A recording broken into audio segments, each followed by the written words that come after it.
Shalom. Pastor Har coming back at you with this truth, giving all praise to Yahweh Shem Yahushai, Ba'ashem Kwadash. And I'm going to entitle this video, Vocab Malone got us. The Gentiles can make it. And he used our own source book, the Zandavin Bible Dictionary. So we got to let the Gentiles in. We can't. We got to change our teaching. We got to set up a new sign. Instead of the 12, we're going to have to put the Gentiles in there. They can make it too. He got us. He finally got us. Anyway, this is our source book. He rolled up on GMS Virginia camp, and he whipped out. He said, "This is your own source book," which is the Zandavin Compact Bible Dictionary. And he goes to Gentiles. And I read through these scriptures, and I have to say, he got us. We got to let the Gentiles in. So guess what, Vocab? Welcome to the club. Anyway, let me just go through these scriptures. This is under the word Gentile, and I'm going to show it so you don't think I'm BSing. This is the page where it speaks about the Gentiles. And so let's just go ahead and read it. It says Gentiles, nation, people, right? Usually it means a non-Israelite people. Judges 4 and 2, Isaiah 11 and 10, Isaiah 42 and 1, Malachi 1, verse 11. Under conditions of peace, considerate treatment was accorded Gentiles by the Israelites under Old Testament law, i.g., example given, Deuteronomy 10 verse 19, Deuteronomy 24 verse 14 and 15, the 15th verse, Numbers 35 verse 15, Ezekiel 47 verse 22, men of Israel often married Gentile women, of whom Rahab, Ruth, and Bathsheba. Well, it didn't say that Bathsheba was of another nation. Whom Rahab, Ruth, and Bathsheba are notable examples, but the practice was frauded upon after the return from exile. Ezra in the scriptures, 9 verse 12, Ezra 10 verse 2 to 44, Nehemiah 10 verse 30, Nehemiah 13 verse 23 to 31, separation between Jews and Gentiles became more strict until in the New Testament period. So there was a time where Gentiles were accepted, according to what I'm reading, but it was frowned upon.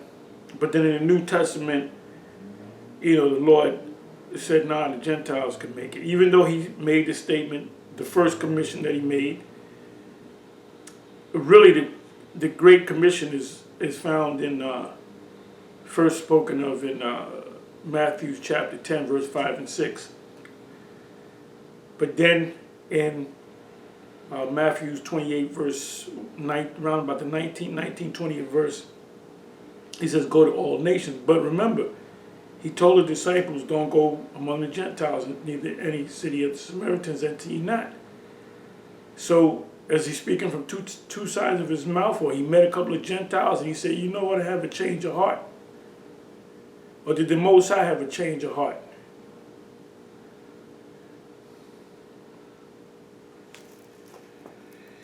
Meddle not with them that are given the change.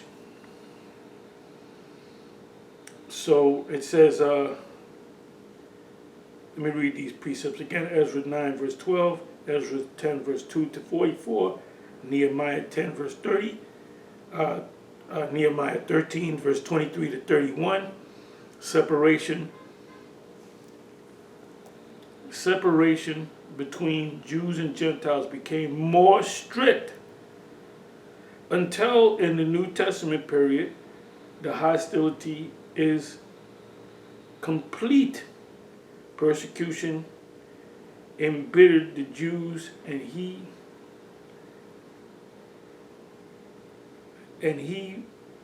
retaliated by hatred of everything Gentile and by avoidance, so far as was possible, of contact with Gentiles. The intensity of this feeling varied and gave way before unusual kindness. Luke 7 verse 4 and verse 5.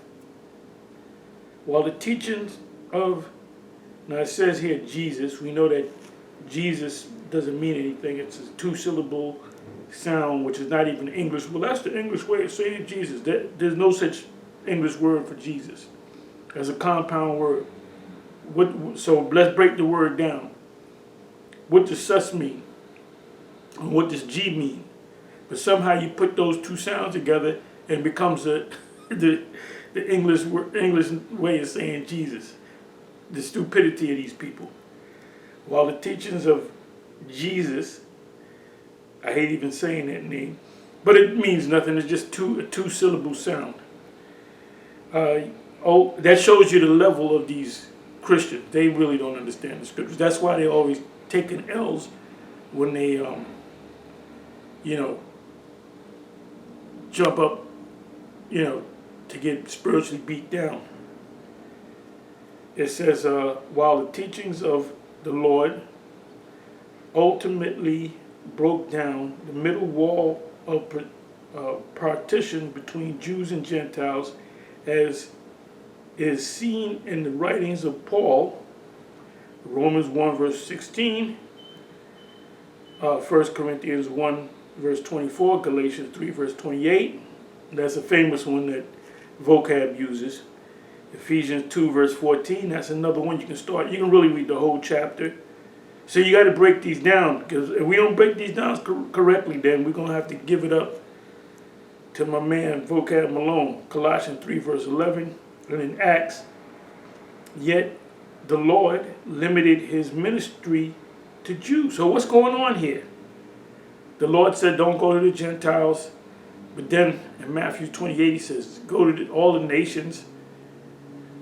And then Paul, he just opens up to the Gentiles. He said, I'm apostle of the Gentiles, I magnify my office. What does Romans 11 mean? See, these are multiple topics just for me reading this. Above all, get understanding, right? Get wisdom, but above all, get understanding. Get understanding. Understand these scriptures.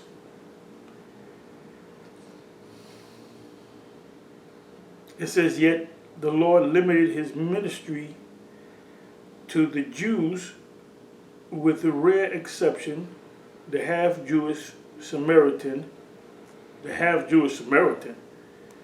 That's in John 4, verse 1 to 42. Now you have certain other camps out there that teach that the woman at the well, the Samaritan woman, was in fact the Israelite, and the woman that was a Greek of Syrophoenician by nation was another nation, according to other camps. Cornelius, according to certain camps, Cornelius is an actual Edomite per what was taught you by the seven at One West. So is Cornelius, another topic, is Cornelius an Israelite, or is Cornelius an Israelite or an Edomite or another nation? His ministry to the Jews, with rare exception, the half Jewish, which half of her was a Jew? Because when you read that account, it says you worship you know not what for salvation as a Jew. He should have said, well, half of you doesn't know what you're worshiping. So I don't know where they got this, that's called conjecture. It says half Jewish Samaritans, John 4 verse 1 to 42. The Syrophoenician woman, Matthew 15 verse 21 to 28, Mark 7 verse 24 to 30. So now, if the Lord encountered an actual other nation, why did he heal that woman? She was of another nation.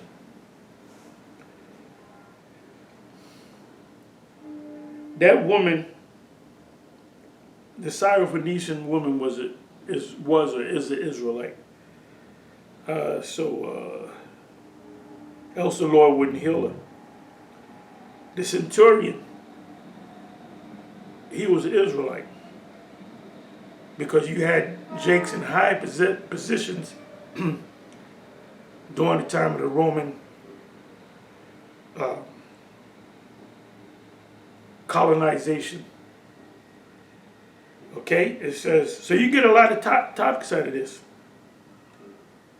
It says the Greeks in John 12, verse 20 to 36, when they came for the feast, were those Israelites or were those actual people of the nations? So that means before the Great Commission to go out to the all nations, they were letting nations in. When you read that account in St. John 12, verse 20, I believe it's the 19th verse, that the scribes and the Pharisees, they say the whole world goeth after him, or runneth after him. And now when you look that word world up, which Christians don't do, when you go to the New Testament and you look up the word world, word world, there's 3 or 4 different definitions. There's eon, which is a time that ruled the Roman Empire, was an eon. Great Britain, eon. The Egyptians, eon, which means a period of time of rulership. When the disciples asked our Lord concerning the end of the world, they were talking about the Roman world. And the Lord said the Roman world will be ended, but then the second Roman world, he didn't tell them that. When you go to Daniel chapter 7, and it reads about the beast that was different from all the rest, that was a Roman Empire, but it was also came back as the new Roman Empire, which is called NATO and the EU, which a part of NATO is, well, the US and Canada works with NATO and the EU, but they're NATO nations, but not EU nations. But guess what? EU nations are part of NATO nations. As he instructed his 12 disciples, go not into the way of the Gentiles. I'm reading it, that's a quote right there, there's quotation marks. It says he instructed his 12 disciples, go not into the way of the Gentiles, and into any city of the Samaritans enter ye not.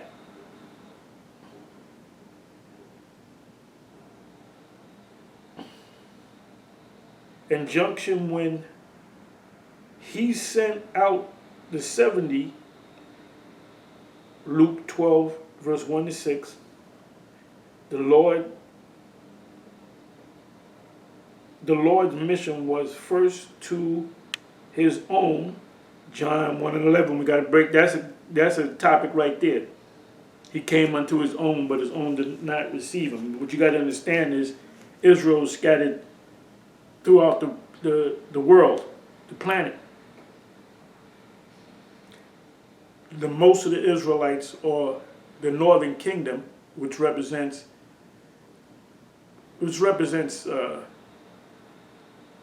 9 tribes. Really, you had 10 tribes, but it represents 9 tribes that disappeared. Where did they go? That's another topic. Where did they go? Did they go to Africa, the interiors of Africa? Did they go to the fourth part of the world, which is in Amos 7 and 17, I believe? It said the fourth part of the earth, or something to that effect. Revelation 6, I believe, represents the fourth part of the earth. There was a map made, and the Americas, the west, the uttermost west, was considered the fourth part of the earth. So that proves that the northern kingdom came all the way over here to the utmost earth. The scriptures also speak about, in the New Testament and in the Old Testament and the New Testament, it speaks about the uttermost part of the earth. What's the uttermost part of the earth? Earth meaning Arataza. Earth meaning oikomene, the whole world. What's the fourth part? That's over here, the west. Canada, the U.S., Central and South America. That's the fourth part of the earth.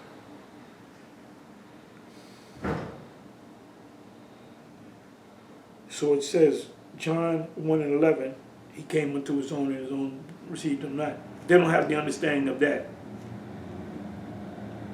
How can he come to his own, the Israelites, if they were scattered throughout the whole planet Earth?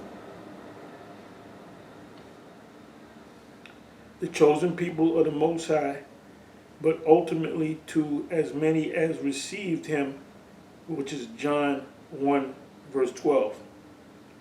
So Christians like to use that and say, see, this is open to everybody.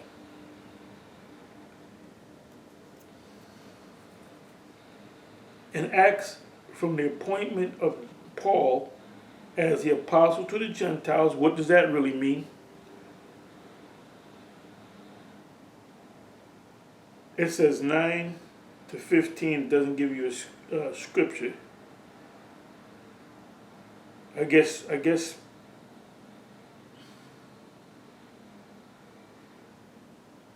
See, it doesn't give you a scripture right there.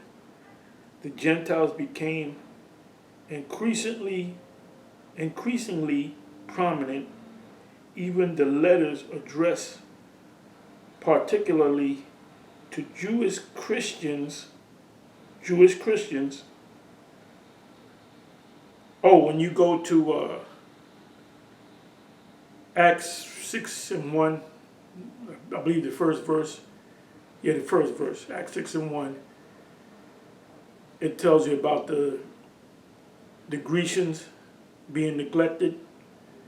Now, when you go to the NET translation of the Bible, and you go into the NLT translation of the Bible, I believe it's one of them. It's either NET or NLT or both of them. It says Greek Jews. You had a large community of Israelites that were living in Alexandria, Egypt, and throughout Egypt. Why do you think the angel Gabriel told Joseph to take Joseph, Mary, with the baby, and flee into Egypt? Because you had a great community of Jakes that were living in Egypt. It says, even the letters addressed particularly to the Jewish Christians. Right, Jewish Christians mean what? Israelite, so Jews or Israelites that believed in the Messiah. James 1.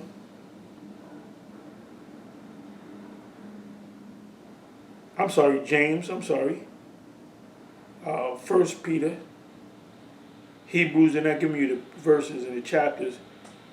Romans 9 and 11. Now, when you read Romans 9 and 11, you read from the first verse, it makes it plain who the Lord came for. So how all of a sudden you come down to the 11th verse of Romans 9 and 11, that, he's going to save Gentiles too.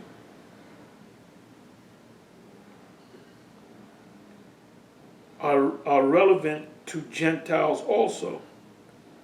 The divisions of all mankind into two classes, Jews and Gentiles. And we know, or should know, who the Jews are. We know, and Jew is a generic term for Judah, Benjamin, Levi, and ultimately the whole nation. But who is there on the other side of the world? When the northern kingdom left to the fourth part of the earth? Judah, Benjamin, Levi, which they were called Jews.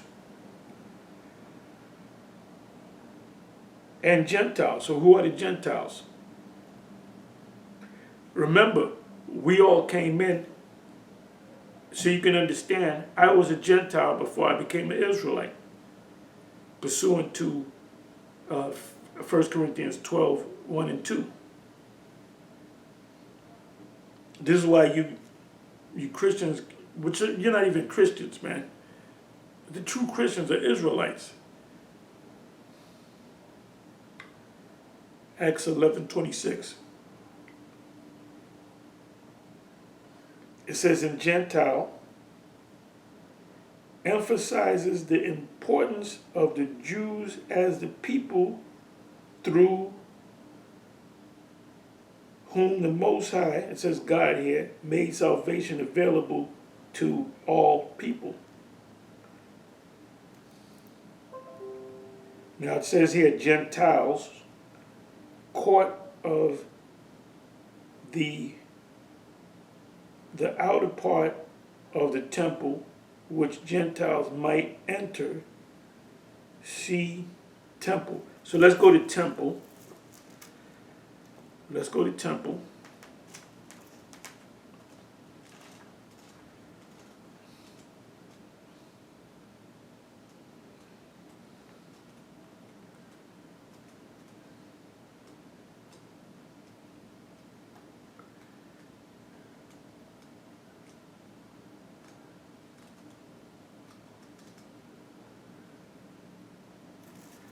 Bear me for a minute.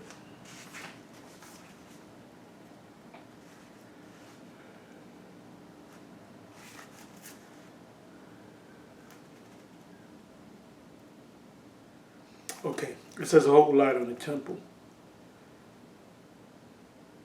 Bear with me for a minute, I'm just going to read through this. There's a lot of reading here.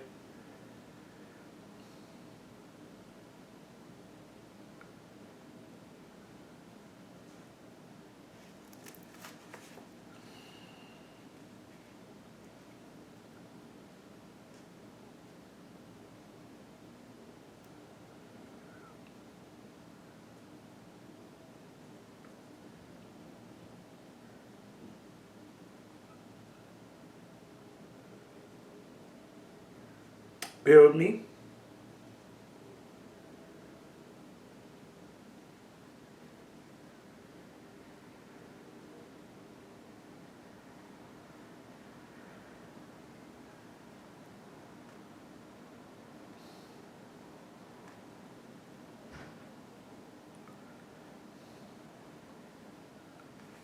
See this right here, temple is a whole nother lesson, so I don't want to read all of this. It'll open up other questions.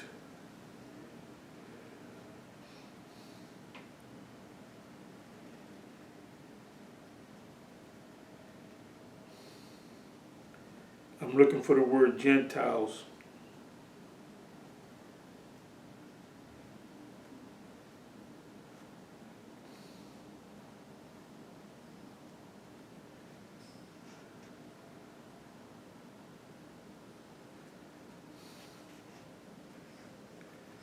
Okay, let me come down here.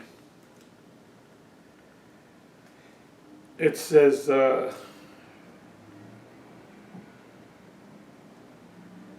this was later rebuilt and enlarged by Herod the Great. It had, which Herod the Great was an Edomite. They'll tell you that in our source book, as Vocab says. It had 4 courts for priests, Jewish males, women, and Gentiles.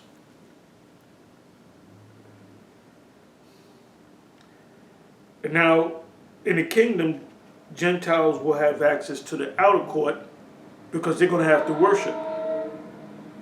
So the other nations will be blessed, but they're going to be blessed to know the laws, statutes, and commandments. But they're going to be under us. But the true blessings will come to Israel. The true meaning of the word blessing, when you look it up in the blue letter, you go to the root word. The word blessing goes into someone that bows down to you. Like the so-called fake royal family in England. You got the people of England are subjects to the British royal crown. Now I was watching a lot of documentaries, and one documentary, I should have kept it, got the title, but they tell you in that documentary, well, it was, I believe it was Reese. He's on Alex Jones' channel. This guy, something Reese, I believe his name was. And if you go back to Alex Jones' main page, he goes into the history of the so-called royals, and that they were actually German. What was it? The Saxe-Coburg line, but they had to change their name. Did they change their name to the Windsors? See, I'm not that familiar with the whole thing, but the English people did not like these people because they said they're not even English people. They're of German descent. So they had to change that name. They had to no longer use that name. Their original name was known as Saxe-Coburg. When you go deep into the history, the rulership of the German kingdom were the Kaisers, which were related to the British rule, which were German. They were German.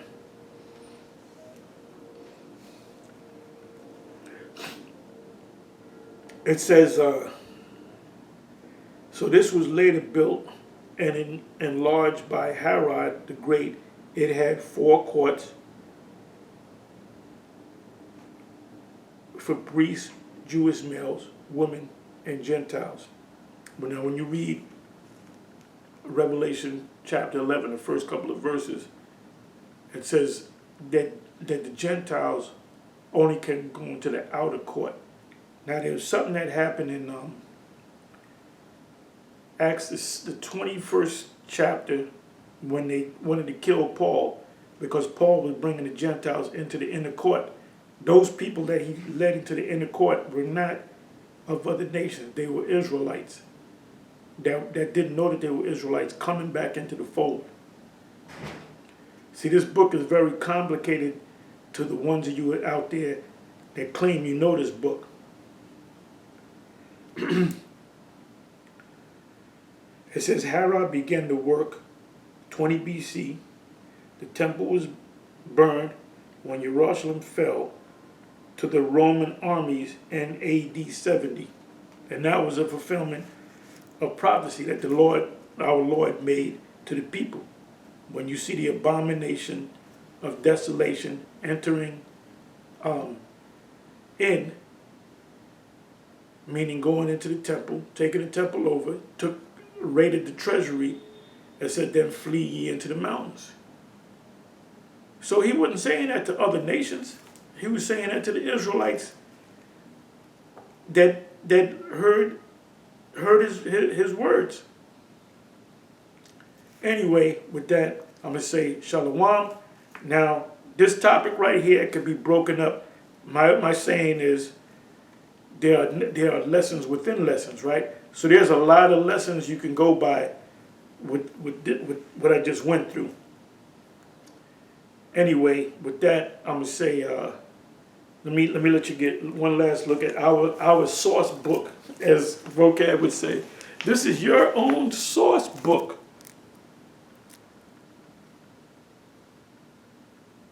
Zandervan Bible Dictionary. This is a reference dictionary, pocket dictionary, you can say.